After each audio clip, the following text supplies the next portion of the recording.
Hello friends, नमस्कार friends. आज हम हल करने वाले हैं प्रश्नमाला 15 के सी को। कल फ्रेंड्स हमने प्रश्नमाला 15 के सी में 1 से लेकर के फ्रेंड्स ये 4 नंबर प्रश्न तक के हल करवा दिए हैं। कल वाले फ्रेंड्स वीडियो नहीं देखे हैं तो एक बार जाके जरूर से देखिएगा। आज फ्रेंड्स हम यहाँ पर 5 नंबर और 6 नंबर प्रश्न को हल करने वाले हैं। तो देखिएगा, 5 नंबर में बोला गया है संकलन पाई चार्ट में किसी विद्यार्थी का किसी परीक्षा में विभिन्न विषयों के यहाँ पर प्राप्तांक को दर्शाया जा रहा है। यदि उस विद्यार्थी द्वारा प्राप्त किया गया कुल प्राप्तांक 1080 है तो निम्नलिखित प्रश्नों का उत्तर दीजिए। इस प्रकार से फ्रेंड्स हिंदी में 60 डिग्री, अंग्रेजी में 50 डिग्री, गणित में 90 डिग्री इस प्रकार से दर्शाए गए हैं। तो किस विषय में विद्यार्थी ने 180 अंक प्राप्त किया है, तो ये हमें कैसे पता चलेगा फ्रेंड्स कि 180 अंक कैसे प्राप्त किया है। तो इसके लिए सबसे पहले हमें क्या करना पड़ेगा, एक कोण का मान ज्ञात करना पड़ेगा कि कितना है कि नहीं।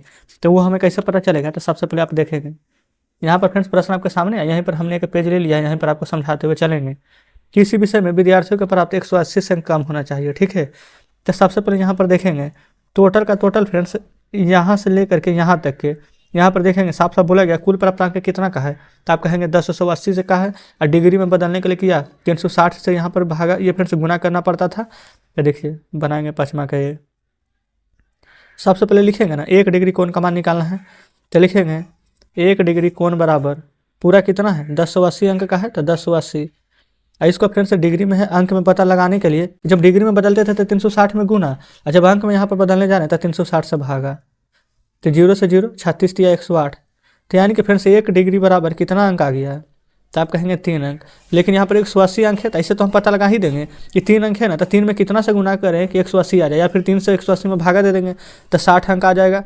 तब चाहे तो डायरेक्ट ऐसे करके भी लिख सकते हैं। नहीं पता चल रहा है फ्रेंड्स कि ऐसे कैसे लिखेंगे, तो देखेंगे लिखेंगे 3 अंक बराबर 1 डिग्री का कोण।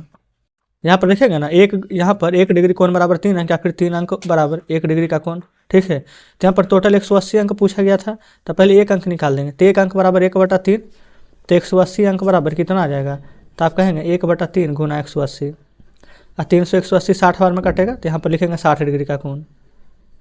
यही चीज़ आपको हम यहाँ पर बता रहे थे, ठीक है। अब यहाँ पर हमसे पूछा क्या गया था कि किस विद्यार्थी ने 180 अंक से कम प्राप्त किए हैं। तो 180 अंक से कम यानी कि 60 डिग्री का कोण, तो 60 डिग्री किस में, तो हिंदी में। तो हमारा आंसर क्या आ जाएगा, हिंदी। तो आप चाहें तो यहाँ पर लिख सकते हैं कि हिंदी विषय में विद्यार्थी ने 180 अंक प्राप्त किए हैं, ठीक है, कोई दिक्कत नहीं है। चलिए आगे बढ़ेंगे बी नंबर की ओर। तो बी नंबर में देखिएगा तो बोला गया है उस विद्यार्थी ने विज्ञान में रसायन विज्ञान से कितने अधिक अंक प्राप्त किए हैं। तो सबसे पहले फ्रेंड्स 1 डिग्री बराबर कितना अंक था, अभी जस्ट हमने निकाले हैं 3 अंक, है कि नहीं। तो विज्ञान कितना है, तो विज्ञान है 85, और सामाजिक विज्ञान कितना है, तब 75। तो देखिए पहले यहाँ पर फ्रेंड्स बी नंबर में हम लिखेंगे विज्ञान, यहाँ लिखते हैं सामाजिक विज्ञान, समझ जाइएगा।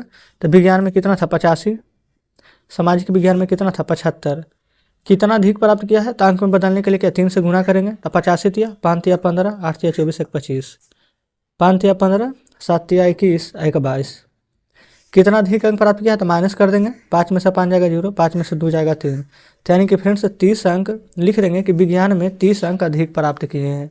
तो इस प्रकार से भी नंबर हल हो जाएगा, क्या कोई दिक्कत नहीं है। चलिए अब सी में आइए। तो उस विद्यार्थी ने सर्वाधिक अंक किस, यहाँ पर बोला गया किस विषय में प्राप्त किए हैं, सर्वाधिक यानी कि सबसे ज़्यादा। वो तो फ्रेंड्स आप ऐसे ही बता देंगे। यहाँ पर देखिएगा सबसे ज़्यादा किस में है, ये फ्रेंड्स एक 90, 50, 60, 85, 75। तो सबसे ज़्यादा 90 डिग्री यानी कि गणित में। तो यहाँ पर सी नंबर में आंसर क्या लिख दीजिएगा, गणित में, ठीक। चलिए अब यहाँ पर नीचे आ जाते 6ठे नंबर में देखेंगे। ये फ्रेंड्स ये तो यहाँ पर बताया हुआ था पहले से ही, लेकिन हमने आपको यहाँ पर और भी अच्छे तरीके से समझा दिए हैं। 6ठा में यहाँ पर फ्रेंड्स देखिएगा बोला गया है कि संकलन पाई चार्ट में किसी आदमी के विभिन्न मदों में किए गए यहाँ पर मासिक खर्च को दर्शाता है। इस प्रकार से यदि उस आदमी का कुल मासिक खर्च यहाँ पर 5400 रुपये है तो निम्नलिखित प्रश्नों का उत्तर दीजिए। ए नंबर में बोला गया है प्रत्येक मद में किया गया खर्च रुपयों में ज्ञात करना है, और शिक्षा और खाद्य सामग्री में यहाँ पर मदों में कुल कितने खर्च किए गए जो बताना है। मकान किराया और कपड़ों के लिए यहाँ पर खर्च का अनुपात क्या है जो आपको यहाँ पर बताना है, ठीक है। तो सबसे पहले देखिएगा यहाँ पर भी फ्रेंड्स क्या है, सभी डिग्री में दिया गया है ना, तो इसको डिग्री में यहाँ पर से किस में निकालना है, तो रुपया में। 1 डिग्री बराबर फ्रेंड्स यहाँ पर मतलब कि जब बदलते हैं कोण में तो कितना का होता है, तो 360 डिग्री से यहाँ पर गुना करना पड़ता है। तो चलिए सबसे पहले फ्रेंड्स यहाँ पर समझेंगे 5400 रुपये टोटल का टोटल है, ठीक है। इसी 5400 रुपये को फ्रेंड्स यहाँ पर जो डिग्री में दिया गया ना 70 डिग्री, इसको हमको रुपया में लाना है। तो लिखेंगे छठा के हमें सबसे पहले 5400 रुपया है, तो सबसे पहले लिखेंगे 1 डिग्री कोण बराबर 5400 बटा में 360 से भागा दे दीजिएगा तो 0 से 0 और 36 से फ्रेंड्स यहाँ पर कितना बार में आ जाएगा 540। तो देखिए 18 दूनी के 36, 18 तेरह 34 और 2 से 15 बार में, यानी कि 15 रुपया आ जाएगा। तो इस प्रकार से फ्रेंड्स हमने यहाँ पर 15 रुपया तो ले आया है, लेकिन बोला गया प्रत्येक मद में किया गया खर्च, प्रत्येक मद में यानी कि एक एक पार्ट का फ्रेंड्स यहाँ पर निकालना है, ठीक है। तो सबसे पहले यहाँ पर हम क्या करते हैं, यहाँ फ्रेंड्स किससे शुरू किया जाए, तो चलिए सबसे बड़ा यहाँ पर 105 है, तो खाद्य सामग्री से शुरू करते हैं। तो लिखिएगा खाद्य सामग्री में कितना खर्च है, 105 डिग्री है ना, तो 105 में 15 से गुना कर दीजिए, 15 पचे 75 और 15 यानी कि 1575 रुपया खर्चा हो जाएगा खाद्य सामग्री में। फिर मकान का किराया है 70 डिग्री, तो 70 गुना 15, 15 70 75 से 1 जीरो है तो 1 जीरो यानी कि 1050 रुपया। फिर कपड़ा, फिर शिक्षा लिख लेते हैं, कपड़ा शिक्षा, कपड़ा में कितना है 60 और शिक्षा में 80, 60 और 80 गुना तो 15 से ही करेंगे तभी रुपया यहाँ पर निकल कर आएगा। तो 15 छः 90 यानी 900 रुपया यहाँ पर कपड़ा में, 15 8 20 से यानी 1200 रुपया शिक्षा में। और आने है 45 डिग्री, तो यहाँ पर आने लिख करके 45 गुने 15 कर दीजिएगा, तो 15 पचे 75 और 15 चौके 60 और 60 और ये फ्रेंड्स 60 और 7 कितना हो जाएगा 67, यानी कि 675 रुपया। इस प्रकार से छठा के में हमने यहाँ पर सभी का निकाल दिया है, जो जो यहाँ पर बोला गया था ना खाद्य सामग्री, मकान, कपड़ा, शिक्षा, इन सभी का फ्रेंड्स हमने एक एक करके निकाल दिया है। तो चलिए कोई दिक्कत नहीं है। अब यहाँ पर है बी नंबर, बी नंबर में देखेंगे बोला गया है शिक्षा और खाद्य सामग्री के मदों में कुल कितने रुपए खर्च किए गए। तो शिक्षा और खाद्य सामग्री ना, तो शिक्षा में भी जस्ट फ्रेंड्स हमने यहाँ पर निकाले हैं, आप यहाँ पर देखेंगे तब आपको ज़्यादा बेहतर समझ में आएगा। शिक्षा में 1200 रुपया और खाद्य सामग्री में 1575 रुपया। तो जस्ट फ्रेंड्स इन्हीं दोनों को आपस में यहाँ पर जोड़ देंगे तो हमें यहाँ पर पता चल जाएगा बी नंबर का आंसर।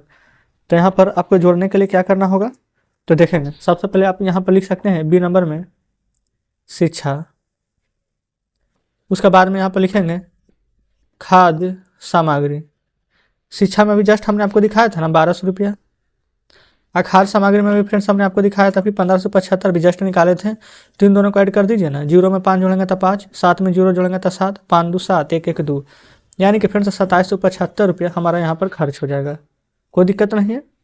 80 में बोला गया है मकान किराया और कपड़ों में किए गए खर्चों का अनुपात। मकान किराया लिखिएगा, मकान किराया और कपड़ा में किया गया खर्च। तो देखेंगे कपड़ा में खर्च अनुपात का साइन क्या है, कुछ इसी प्रकार से देते हैं, ठीक है। यहाँ पर फ्रेंड्स मकान किराया यहाँ पर हमारा लगा है 1050 रुपया, लिखिए अनुपात, और कपड़ा में हमने खर्चा किया है 900 रुपया, तो लिख देंगे 0 से 0 कटेगा, जितना कटेगा ना काट लीजिए, 15 छः 90, 15 7 75 सब नहीं ना कटेगा। तो क्या है अनुपात में बोला गया था तो 7:6, यही फ्रेंड्स हमारे प्रश्न का बिल्कुल सही जवाब हो जाएगा, ठीक है।